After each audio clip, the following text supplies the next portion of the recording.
Good morning, and thank you for standing by. Welcome to Booz Allen Hamilton's earnings call covering second quarter fiscal year 2026 results. At this time, all participants are in a listen-only mode. Later, there will be an opportunity for questions. I'd now like to turn the call over to the Head of Investor Relations, Dustin Darensbourg. Thank you. Good morning, and thank you for joining us for Booz Allen's second quarter fiscal year 2026 earnings call. We hope you've had an opportunity to read the press release we issued earlier this morning. We have also provided presentation slides on our website and are now on slide 2. With me today to talk about our business and financial results are Horacio Rozanski, our Chairman, Chief Executive Officer, and President, Matt Calderone, Executive Vice President and Chief Financial Officer, and Kristine Martin Anderson, Executive Vice President and Chief Operating Officer.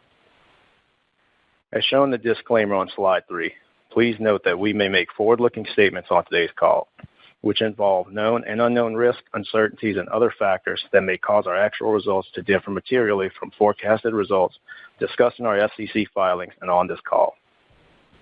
All forward-looking statements are expressly qualified in their entirety by the foregoing cautionary statements and speak only as of the date made.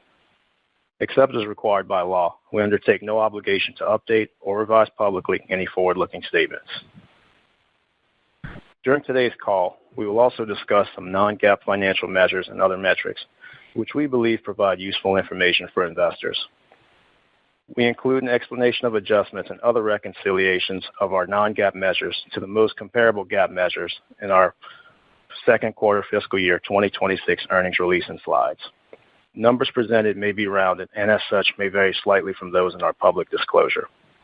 It is now my pleasure to turn the call over to our Chairman, CEO, and President, Horacio Rozanski. We're now on slide 4.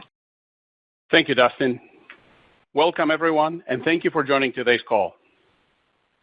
This morning, Kristine, Matt, and I will share our financial results for the second quarter of fiscal year 2026.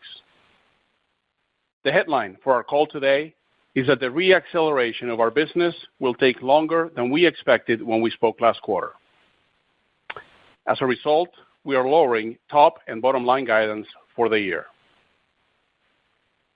As I will describe in a moment, this is based on continuing friction in the overall procurement environment and fundamentally different dynamics within our civil and national security portfolios. By national security, I mean the combination of our increasingly integrated defense and intel businesses. At the same time, and despite these near-term headwinds, we continue to see strong performance in our most exciting growth vectors. This success fuels our optimism for the medium term. In a few moments, Matt will take you through our quarterly results in depth and cover how they differ from our original expectations.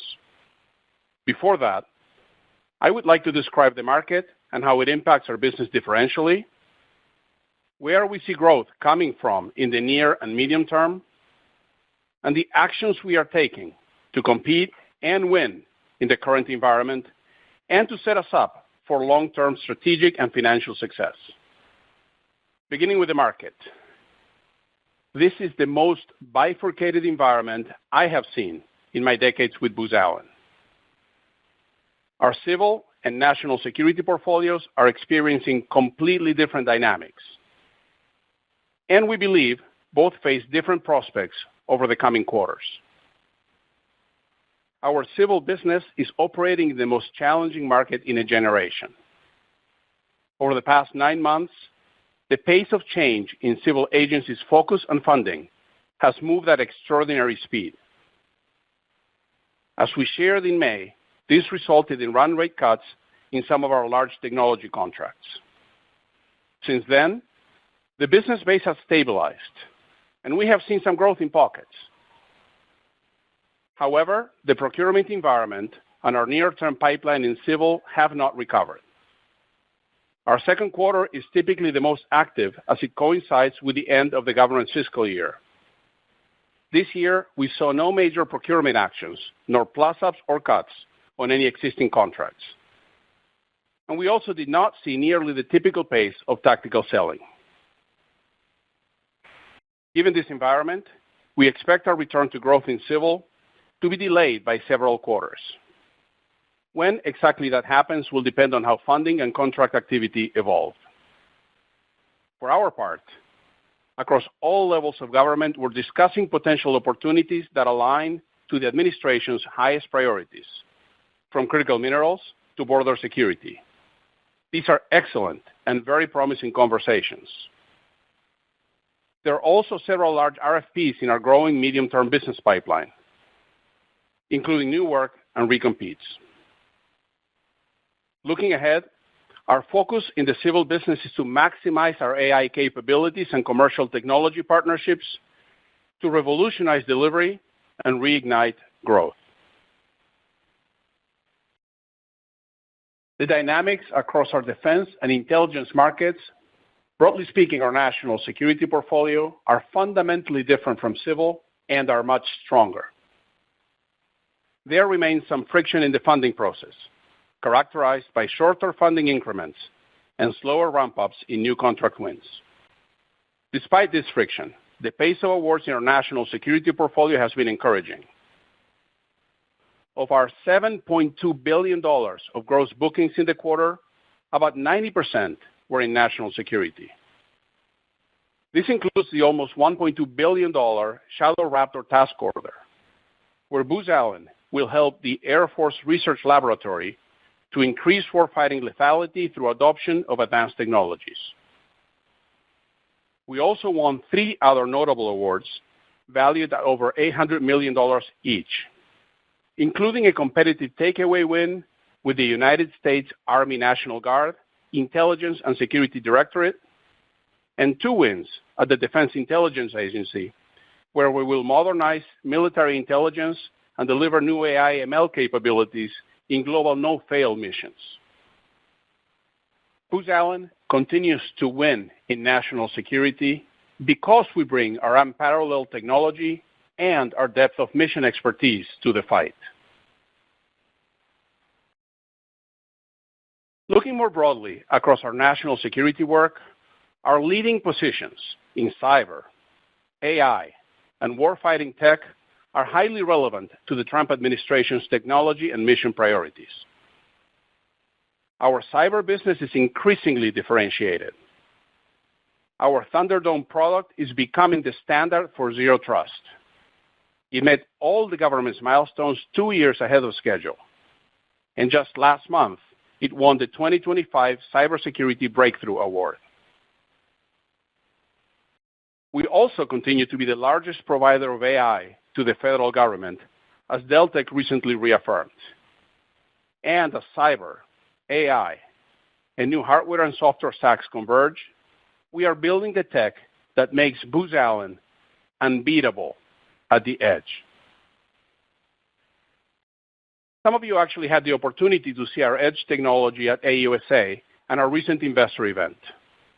From our modular detachment kit, or MDK, to our TAC CITEX solution, and our exquisite tactical gear, we are combining our own tech with the best commercial products to empower and protect our nation's warfighters.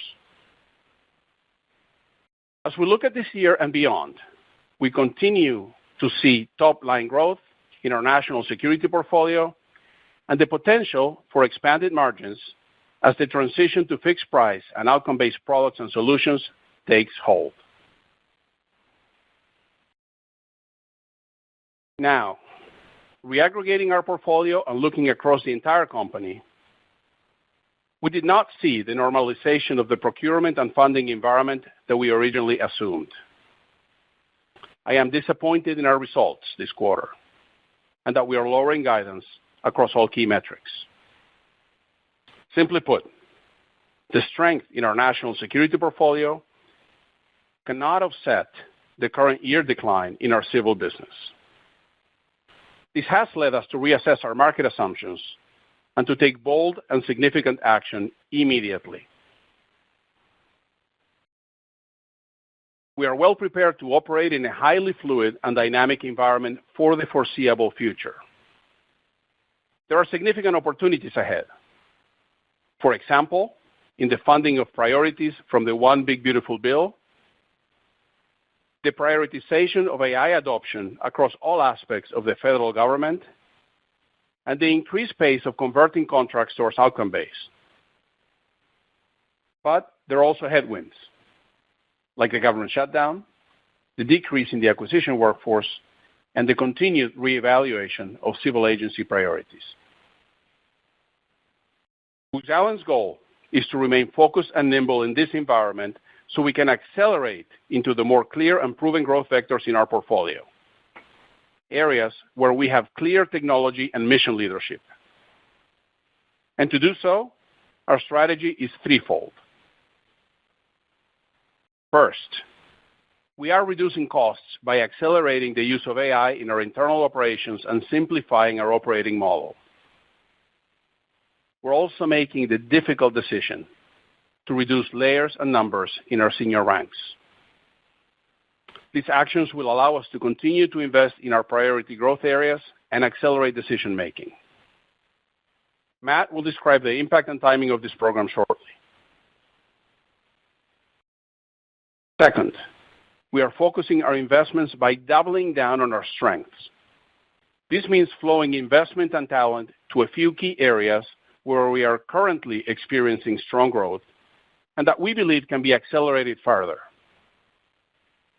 Our primary areas of focus for the near term include cyber, both in the government and commercial markets, artificial intelligence, including growing areas like agentic, physical, and adversarial AI, warfighting tech, especially in edge technologies and mission systems, critical national security programs, specifically scaling our work in ongoing missions supporting the warfighter both at home and abroad, tech ecosystem partnerships, including existing partnerships like NVIDIA, AWS, and Shield AI, our own venture portfolio, and new concepts and ideas with the best companies in Silicon Valley. And of course, continued emphasis on new tech, from quantum to AI-native 6G. Booz Allen will lead in the next waves of technology as well. And third, as the administration accelerates the transition to outcome-based contracting and commercial solutions, Booz Allen is leading the way. We are working with our customers to convert existing contracts and procure new work using these models. We are working diligently to productize more of our IP, including our breakthrough ground systems and fire control solutions proposed for Golden Dome. These approaches will provide greater cost savings and certainty for our customers and provide us with margin expansion opportunities as we gain greater flexibility in how we deliver.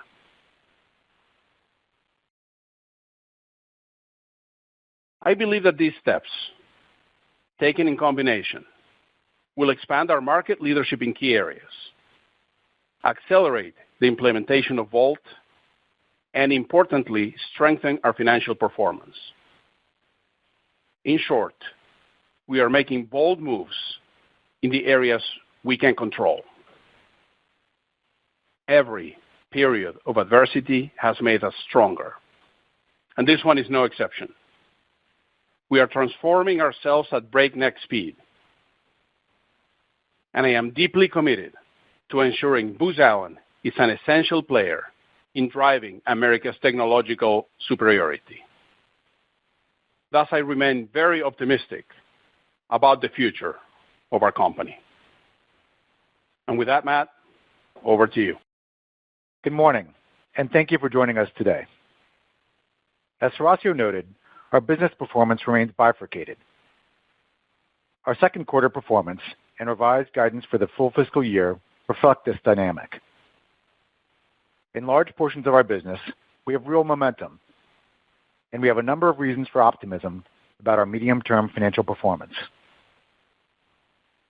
Most important, significant portions of our business are growing and are positioned for continued growth. We anticipate that for the full fiscal year, our national security portfolio, inclusive of our defense and intelligence businesses, will grow revenue in the mid-single-digit range. We won $7.2 billion of new work in the quarter, including 4 programs of over $800 million in our national security portfolio. We continue to build the technology that our nation needs and are rapidly expanding the network of commercial tech partners with whom we innovate. We have the ability to adjust our cost structure to meet near-term demand patterns, ensure we are cost competitive, and create capacity to invest for the future. And finally, our balance sheet remains strong, and we continue to generate significant cash flow. This is a real strategic and financial asset. That said, we clearly experienced more disruption in the first half of our fiscal year than we anticipated, particularly in our civil portfolio. This is due to a number of factors. First, with the amount of change we are seeing in government, procurement cycles are stretching. New initiatives are seeing longer lead times, and funding is coming in smaller increments. While the pace of contract funding improved over the course of our second quarter, it still lagged the prior year by 3%. As a result, our funded backlog was down 6% year over year. Second, while our civil business is stabilized and we have not experienced any negative contract actions beyond those discussed in the first quarter, there has been a substantial gap in procurements in the broader civilian space. We expect to see pricing pressures on large procurements, including a few notable recompetes. As a result, we now anticipate that our civil business revenue will decline in the low 20% range for the year. Third, as stated previously, our civil business has a proportionally larger share of fixed-price contracts and therefore has historically generated higher profit margins than Booz Allen on the whole. Thus, our overall mix shift away from civil is putting downward pressure on our margins in the near to medium term. And finally, the duration of the government shutdown has introduced an additional layer of friction into the system. We expect this will have a modest negative impact on our revenue and profitability for the full fiscal year. Echoing Horacio's earlier remarks, we previously stated that our FY26 guidance was predicated on a normalization of the funding environment, particularly in our second quarter. While funding did pick up over the course of the quarter, in fact, September funding was consistent with the year prior, the overall pace of funding was meaningfully slower than in prior years. As a result, our business did not reaccelerate as we had forecast, and we now anticipate that a return to growth in the business overall will require a few quarters. Due to these factors, we have revised our fiscal year 2026 guidance down across all key metrics. In our revised outlook, we assume that current funding and procurement trends persist through fiscal year end, and therefore that on-contract and new award growth relative to bookings will remain slower than in years past. Make no mistake, this is not the year that Booz Allen wanted to deliver, and we are taking significant actions in response. As Horacio stated, our focus going forward will be on three areas: doubling down on areas of our business where we see significant growth potential, working with our customers to convert how the solutions we build are bought in a more commercially oriented, outcomes-based approach, and restructuring our business to take out a net incremental $150 million of cost on an annualized basis. We have identified where this cost will come from and have already begun to take action. This will provide a modest benefit to our bottom line financial results this fiscal year. The full impact will be felt next fiscal year.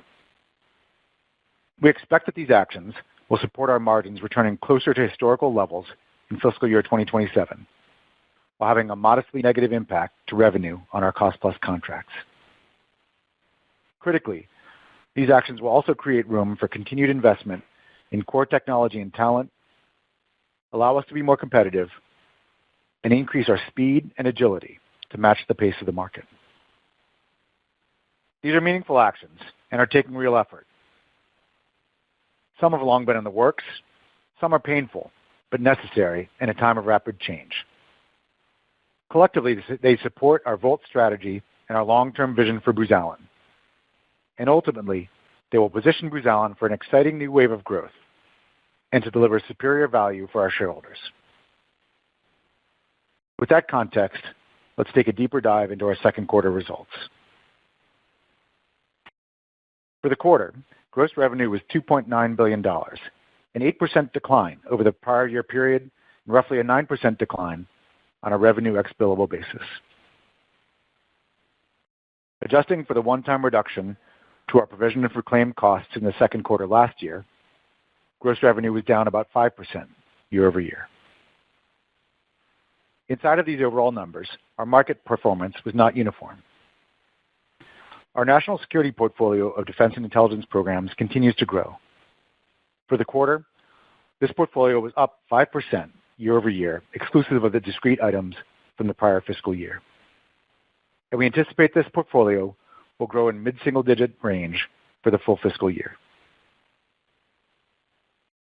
In contrast, revenue in our civil business was down 22% year over year, exclusive of the prior year discrete item. We anticipate that our civil business revenue will decline in the low 20% range for the full fiscal year. Moving to demand, we had a solid sales quarter, both in volume and in quality, particularly in the context of a complex macro environment. Gross bookings totaled $7.2 billion in the quarter, including 4 awards in our national security portfolio with a value greater than $800 million. These were partially offset by 2 distinct items, one atypical in nature and the other consistent with seasonal patterns. In the quarter, we recorded about $1.1 billion in contract ceiling reductions, the majority of which pertained to fiscal year 2028 and beyond. These stemmed from our engagement with the new administration to identify out-year cost reduction opportunities, particularly as we shift to more outcome-based contracting. We believe this is a non-recurring event, and it has had minimal impact on our run rate on these contracts. Second, about $1.3 billion of backlog expired during the quarter.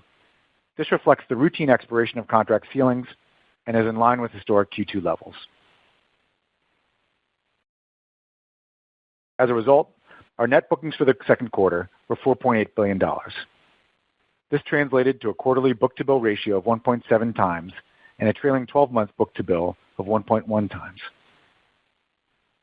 Excluding the out-year ceiling removal, book-to-bill was slightly greater than 2.0 times for the quarter and 1.2 times for the trailing 12 months. Total backlog at the end of the quarter reached $40 billion, up 3% year over year. Funded backlog grew about 34% sequentially to roughly $5 billion, but was down 6% year over year. At the end of the second quarter, our qualified pipeline for the remainder of FY26 stood at nearly $25 billion. This is roughly on par with the prior 2 fiscal years. In summary, we continue to see solid demand signals in a market that is bifurcated in the short term. We remain confident that as the macro environment stabilizes and we lean into our proven growth vectors, Booz Allen will be well positioned to return to growth. Pivoting now to headcount, Booz Allen ended the first half with roughly 33,000 employees. Our customer-facing staff was down about 3% sequentially in the quarter and is now down 10% year over year. These declines largely reflect the lingering effects from contract run rate reductions in our civil business, as well as deliberate actions to improve utilization of existing staff. We are running the business efficiently. Our customer-facing staff utilization in the second quarter was meaningfully above the prior year period. Operationally, we continue to align our workforce with our key growth vectors, including accelerating hiring in critical mission and technology areas. We continue to hire aggressively in meaningful portions of our business to support new wins and other growth opportunities. I will now turn to profitability. During the second quarter, we delivered $324 million in adjusted EBITDA, down 11% from the prior year period. This translated to an adjusted EBITDA margin of 11.2%, 40 basis points lower than the same period a year ago.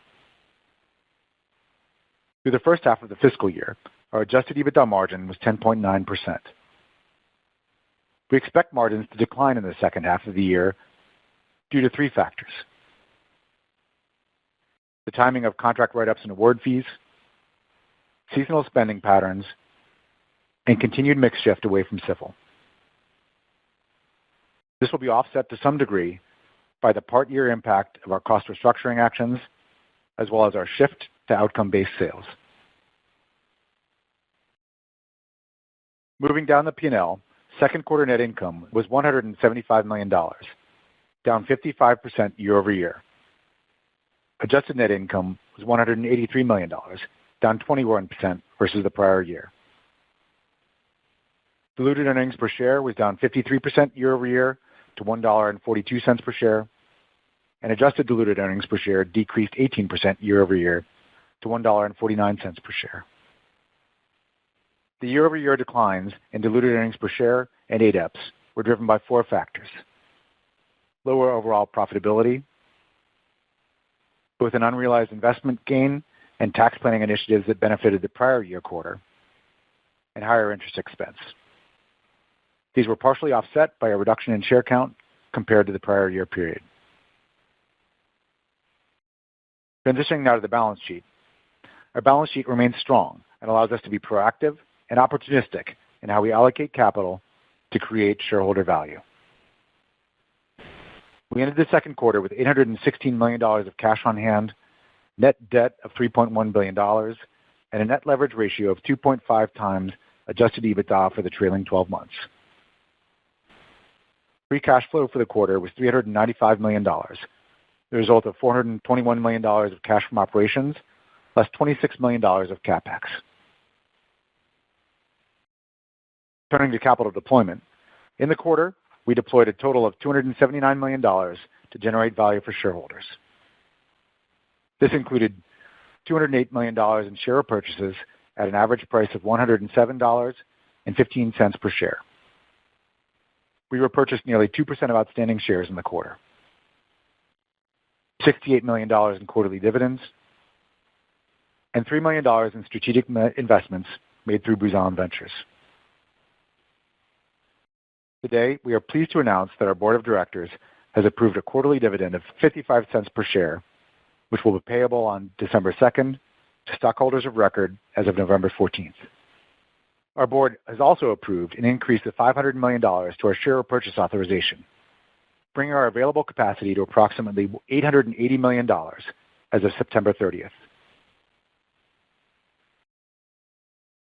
Finally, please turn to slide 7 for our forward outlook. As we have discussed, our original FY26 guidance was predicated on a normalization of the funding environment. While funding and awards picked up over the course of the quarter, this pace remained meaningfully slower than in prior years. As a result, our top line and bottom line performance for the second quarter was below our forecast, and we are reducing our fiscal year 2026 guidance across all key metrics. We now expect to deliver revenue between $11.3 billion and $11.5 billion. We now expect adjusted EBITDA margins in the mid-10% range.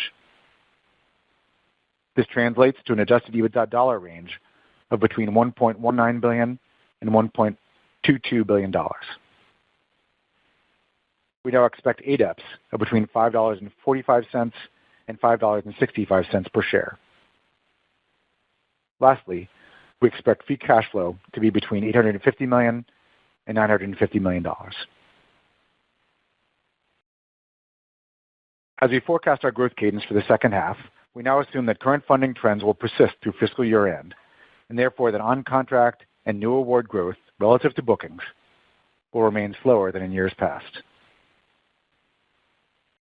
Also, at the midpoint, our revised guidance range incorporates the loss of approximately $30 million in revenue and $15 million in profit related to the government shutdown. These estimates assume the shutdown extends through October 31st. Although not contemplated in our guidance, if the shutdown does continue for the month of November, we estimate the impact would be roughly within the same range, assuming no material changes in government scope or Booz Allen policy.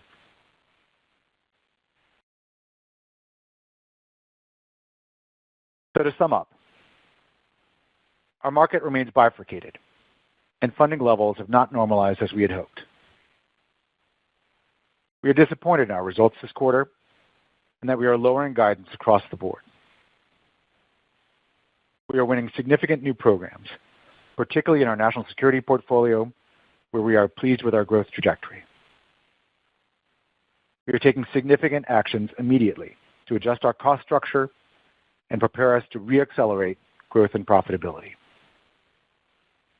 We are doubling down on the key growth vectors where we have real traction in the near term, primarily our differentiated positions in cyber, artificial intelligence, warfighter tech, and critical national security programs. Our focus is on positioning Booz Allen to accelerate performance into next fiscal year and beyond, and we are confident that we will be able to do so. Operator, please open the line for questions. Thank you so much. And as a reminder, to ask a question, simply press star 11 to get in the queue and wait for your name to be announced. To remove yourself, press star 11 again. Please stand by for our first question. And it comes from the line of Louis DePalma with William Blair. Please proceed. Horacio, Christine, Matt, and Dustin, good morning. Hey, good morning, Louis. Good morning, Louis. Given the shutdown and your high exposure to the federal civilian agencies, many investors were anticipating a guidance reduction. Horacio and Matt, you both used the term bifurcation several times, and you also mentioned how funding in the month of September was actually consistent with last year's September. I'm drilling into that. Are you receiving signs and indications that the funding environment for the defense and intel business is actually improving and getting back to normal, or is this funding environment expected to be strained for your defense and intel business even after the government restarts and the shutdown? Louis, why don't I start? Thank you for the question. I think that the notion of bifurcation is an important one as we look at the business, as we understand the business. I hope you will understand it as well. As I said on the prepared remarks, we see our civil business operating in the most challenging market in a generation. To give you a sense of what Matt described as a gap in funding, we saw essentially every procurement slide to the right in lockstep.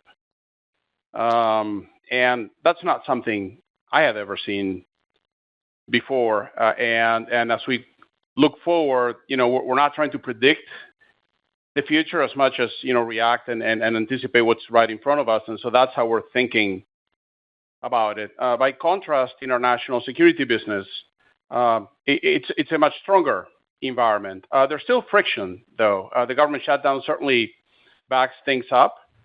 If we end up in a continuing resolution environment, how the CR is written will have an impact on this. But as we think about it, we had these very significant wins. We're very happy to share with you this morning about.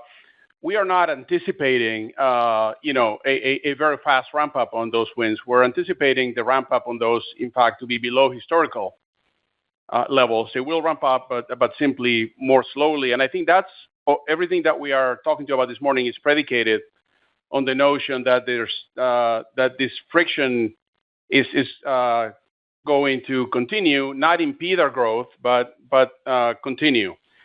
Now, having said that, I think the key for us, as we're trying to describe this morning, is to stay very nimble and to stay very focused. Staying nimble means not trying to predict long term, but really trying to anticipate the short and medium term and react as quickly as we can.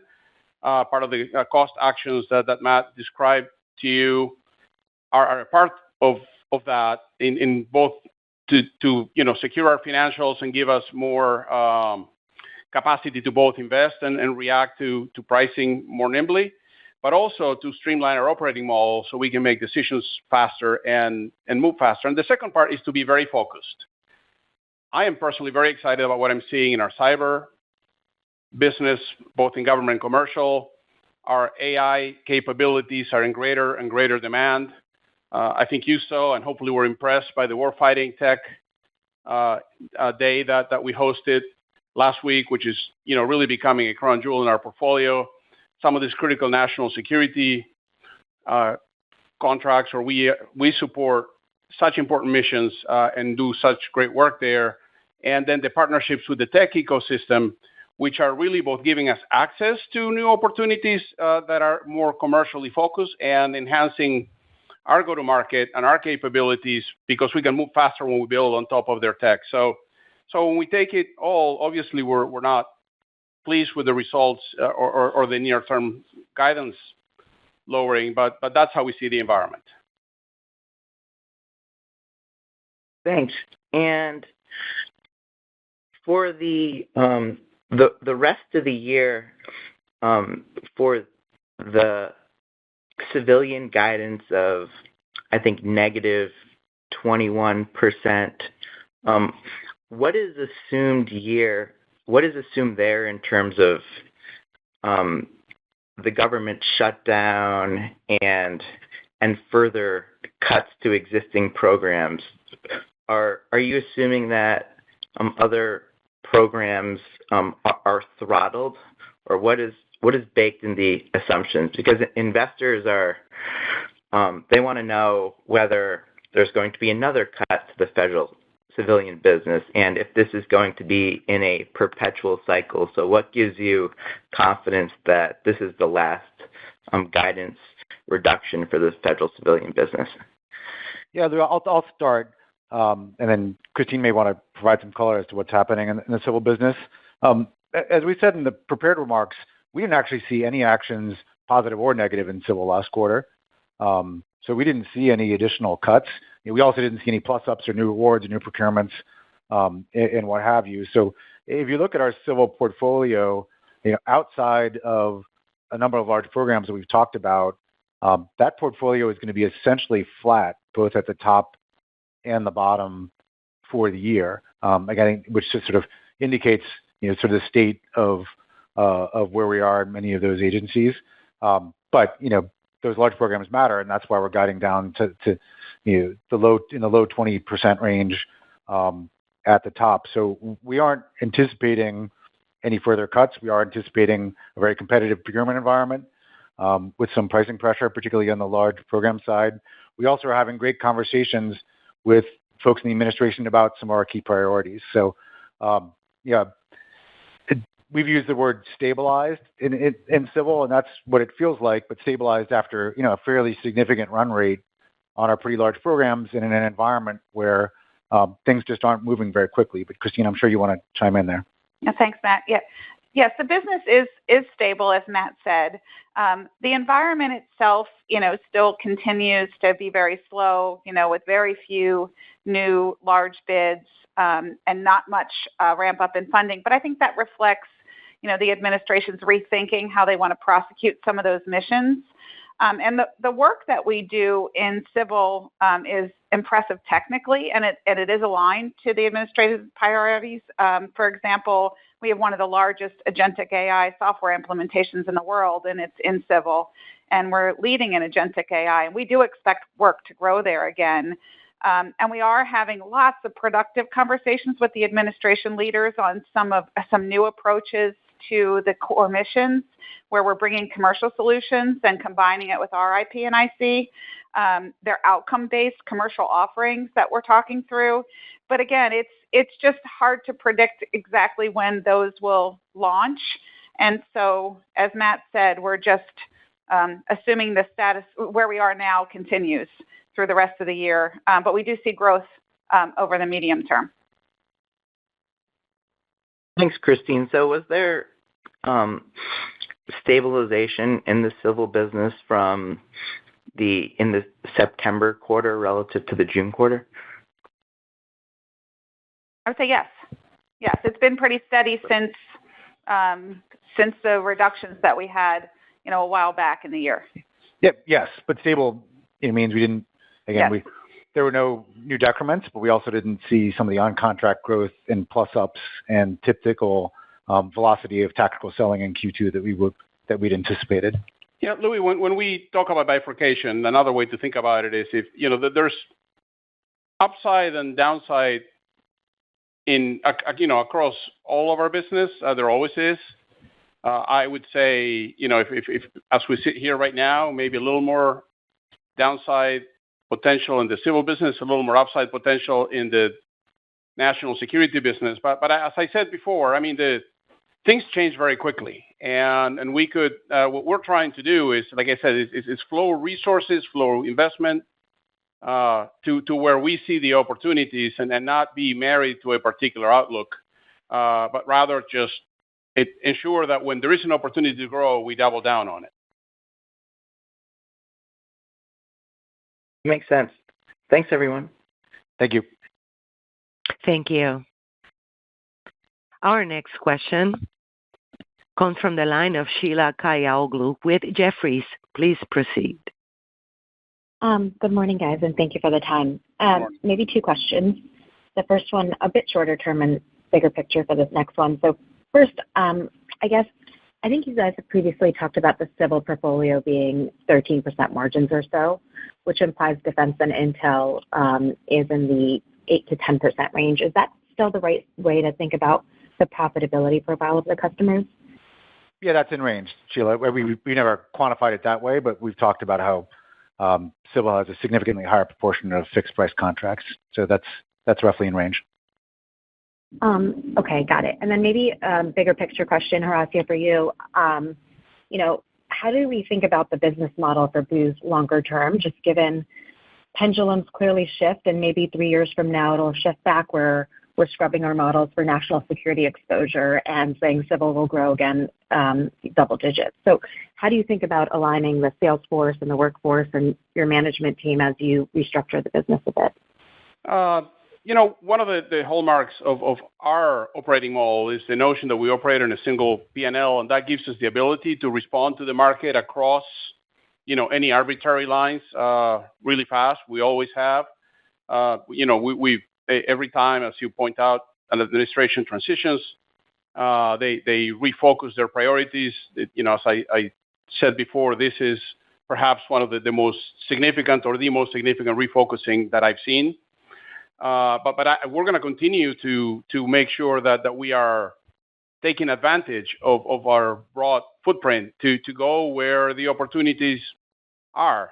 The other piece of it is, as I do believe that because of the way technology has evolved more broadly, this idea of injecting commercial technology into missions, moving to outcome-based as opposed to input-based models, and those big trends are going to continue well into the future. They were somewhat underway before. I think there's an accelerant right now as the Trump administration doubles down on a lot of this, but I don't see us going back. And so that's why, we've invested so much time, so much effort and resources on building partnerships from the very largest tech companies to to small startups with promising technology and everything in between. I think that, our position in this tech ecosystem, I think gives us a long-term edge that we're just beginning to see realized, just beginning to exploit. There's a couple of opportunities right here, right now, that we are chasing. One in civil and a couple of national security that would be impossible without the strong partnership that we have with some of these companies. And the more people see Booz Allen as somebody who builds tech, but also leverages tech that others build to create the right answer, I think the more power we're going to have in the market. Great. Thank you. Thank you. One moment for our next question. It comes from the line of Colin Canfield with Cantor Fitzgerald. Please proceed. Okay, thank you for the question. So it sounds like the civil reduction, Matt, suggests there may be a little bit of downside in terms of the cost-plus nature of the business. So as we do the building blocks on 27, if we assume civil's down another, call it 10%, and defense and intelligence is accelerating to call it mid-single digit. We think the building blocks probably suggest something like 0 to 2% organic that should notionally accelerate in 28 off of that base. So A, does that math make sense at a high level? B, fundamentally, can you grow next year? And then C, if not, when do you expect this business to return to growth? Thank you. Yeah, thanks, Colin. Look, I think a couple things. One, as we talked about, we had a lot of momentum in our national security portfolio. Two, the civil business is stable, right? And, unfortunately, we saw a significant decline in the first half of this year. But, obviously our comps will get proportionally easier given where we are. I'm not going to get into next year. We got a lot of medium-term optimism. There's some significant building blocks. As Horacio said, the nature of this market is such where things are happening fast, and we've got some exciting opportunities in the fire. So I would not necessarily straight line the math exactly how you did, Colin, but I'm sure we're having this conversation over the next couple quarters. Yeah, the only thing I would add to that is, as we describe the growth vectors that we're talking to you about, clearly the national security market is more robust, and so we'll see those growth vectors play more strongly there. But the number of things we're talking about around cyber, around AI, around some of the tech that we're developing that is highly applicable to border security, to large event security, to the upcoming World Cup, and so forth. We are looking for opportunities to leverage and grow in the parts of our civil business that are most aligned with the administration's priorities, and we will continue to do that pretty aggressively. Hey, Colin, if I could just jump back in here. Two other thoughts for you. One is we are seeing an increasing pace of contract conversion to outcomes-based. While small, the portion of our national security portfolio that's fixed price did increase quarter over quarter, and that's certainly the direction of travel. And in part because of that, but also other dynamics, I do think going forward, our growth will be not as linearly connected to headcount growth for a handful of reasons. If I could just give you a couple, the vast majority of our FTE loss this year was in civil, and that's where we have more of our fixed price contracts, and that revenue is not as quote unquote headcount dependent. Second, we're driving up utilization, and then third, the mix shift that I just described. So, I understand we've had a fairly stable business model, and that's relatively easy to model for you externally. Those dynamics are changing, consistent with the kind of pace of change that Horacio is talking about, and we'll continue to engage with you over the coming quarters. Got it. So margin troughs this year, it gets better over time, and then growth is TBD is kind of my takeaway. And I appreciating that the business isn't managed on a quarter-to-quarter basis, but just putting an investor's hat on for a bit, as we think about the next quarter, what would you fundamentally tell an investor that wanted to go short again next quarter, and then kind of why were the reasons would you expect that to be a bad idea? I'm not in the business of giving investment advice, Colin. Okay, thank you. Thank you so much. Our next question is from Mariana Perez Mora with Bank of America. Please proceed. Good morning, everyone. Hi, Mariana. When you guys think about the new guidance, I'd appreciate some color around like how much is already in backlog, how much you have to go and like win, and it's still depending on like some contracts that could be delayed. Like, would you give us some kind of like measure of how strong is that backlog coverage and also the pipeline, and like if you have like any amount of like how that pipeline compares to a year ago or something? Yeah, Mary, I think we're in the main anticipating that the current sort of burn rates and trends largely persist. That headcount remains essentially flat. Obviously absent the cost reduction initiative that we described, and it's not really based on any significant new wins. But that does require some on-contract growth, new wins to ramp up, and a handful of other factors. So we've in this current guidance attempted. There's not any material things that need to happen for us to land in this range, but it is a volatile situation. And you mentioned on-contract growth. How is your conversation with your customers right now about certainty about them needing that kind of growth, or still there is a lot of uncertainty on if that's going to happen or where it's going to trend? I'll start, and I'm sure my colleagues are going to want to add, but we're having very productive conversations, especially in the national security side, and especially in these growth vector areas that are talking about. So if you take cyber, for example, we expect Thunderdome, as an example, to continue to grow. Thunderdome has become really both a standard and a product that everybody wants, and we expect to see some level of growth there. A number of other areas in the national security space we are seeing significant pickup. As Matt pointed out, we have not made any heroic assumptions about that happening in the back half of the year, in recognition of the fact that there is friction in the environment, that we're still in the middle of a shutdown and all of that, and we've tried to incorporate that into the way that we're thinking. On the one hand, on the other hand, we are as aggressive as we've ever been in terms of trying to accelerate past that. So that's that's sort of the thought process right now.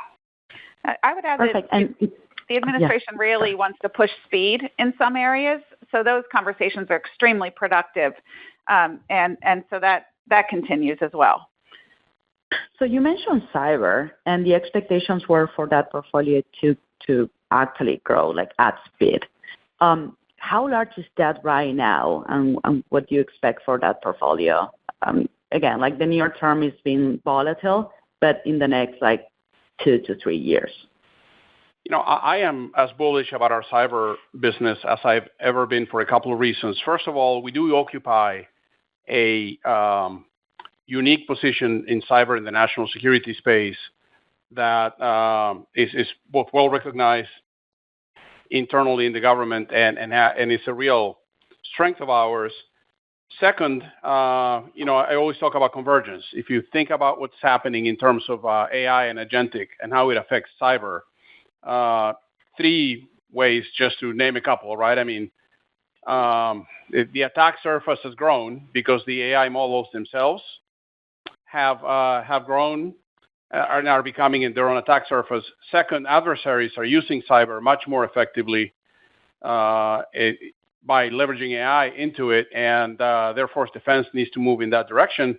And third, we are seeing across the board interest in us bringing these capabilities, including in our commercial customers that are both under siege by a number of cyber actors, and see us and what we do as being a key player in helping them move past that. So I think, unfortunately, cyber risks are everywhere. Cyber risks continue to grow. And Booz Allen, I believe, has, in essence, the most powerful, one of the most powerful cyber businesses in the world. Okay. Thank you so much. Thank you. Thank you. Our next question comes from Gavin Parsons with UBS. Please proceed. Hey, thank you. Good morning. Morning. Morning. I just wanted to unpack the disconnect between awards and funding a little further, if we could. Is total backlog still a good leading indicator of demand and growth? Yeah, long term, but I think obviously short term funded backlog matters, right? And our funded backlog, our funding was down in Q1 9% year over year, in Q2 3% year over year, which nets out to 6%, for the first half. So I think it shows the direction of travel. The funding environment has improved, but it in no way normalized over the first half. Now there's a lot of noise in there, particularly in the current environment. As Kristine said, we're seeing funding come in shorter increments. It's a little more episodic. So, it's not as linear a relationship as it used to be. But, obviously, four awards of scale, that's going to drive growth. I think one was a pure recompete, one was a recompete with increased ceiling, one was a new award, and one was a takeaway. So, again, we are, less comfortable that it's going to ramp as quickly as we've seen in the past, and we built that into our guidance, but backlog absolutely matters. Thank you. Thank you. And our last question comes from the line of Tobey Sommer with Truist. Please proceed. Thank you. Could you discuss your process for determining how much growth investment to allocate and how you balance that against where you were targeting near-term profitability and headcount cuts? That's sort of a tightrope, and there's tension there. And maybe you could discuss how you arrived at your decisions. I guess I'll start. Look, as somebody pointed out earlier, we do not manage this company for the quarter. We manage the company for the medium and long term. And we are making the investments that we believe are both prudent in terms of short-term profitability, but important and exciting in terms of long-term growth at both the top and the bottom line. And look, that's always been the case. It is the case now. We're undertaking a difficult decision of doing some significant cost reduction in some ways to ensure that we can both deliver in the short term, really more focus on our FY27, given where we are in the year, but also so that we have the capacity to stay nimble and invest in the areas where we see the most opportunity. And I think that is what's exciting about Booz Allen. I can talk to you about things that are growing now. I can talk to you about things that are, we believe have significant growth potential in the short term. And I can talk to you about the things we are doing, like quantum and like AI-based 6G, that I believe will fuel growth, in sort of in the third horizon. And so that needs to continue, while at the same time recognizing that, we have work to do in order to drive the short-term financials to where we want them to be. If I could add to that, we're in an interesting spot because, obviously we're disappointed with our performance and our guidance. And as I look inside of our portfolio, there are actually more demands and more opportunities to invest to drive medium to long-term growth than I remember in a long time. Because as Kristine and Horacio said, it's an incredibly dynamic environment. This administration wants change. We're seeing significant opportunities, not just in the U.S. government, but even in commercial and with some of our allies. And so part of the internal dialogue and part of the reason we're taking these painful actions to free up $150 million worth of cost is precisely because we see these investment opportunities. So we're prioritizing the growth vectors that we've all described. But there's real opportunity here, and that's in many ways more of a driver of us taking these cost actions than hitting short-term a set of financial results.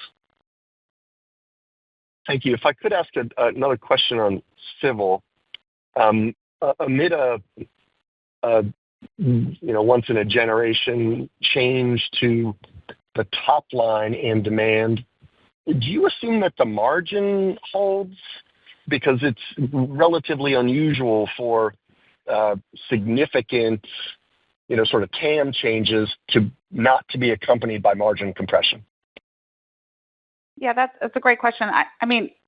Overall, yes, but there is competition for price that we're expecting because there'll be fewer bids, there'll be more bidders, there'll be much more aggressive pricing.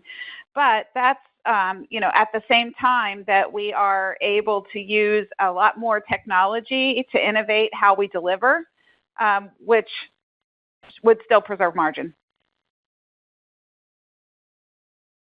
Thank you. Thank you. And this concludes our Q&A session for today. I will pass the call back to Horacio Rosansky for concluding comments. Thank you, everyone, for joining us today. I hope this discussion gave you a deeper understanding of the factors that underlie our performance, how we see the market, how quickly we are responding, and our reasons for optimism about the future of Booz Allen, which include both our leading position in advanced technologies, but how we apply them to critical missions in a way that we build things that work, our agility, our willingness to move fast, and our capacity to invest and accelerate our growth vectors. And really, most importantly, the people of Booz Allen and the quality of our team, which continues to be extraordinary and is a source of optimism for all of us. And so together we are moving forward, and we want to accelerate both our mission impact and our financial performance, and we are focused on doing so. Thank you again, and have a great day. And thank you. And this concludes our conference. Thank you for participating, and you may now disconnect.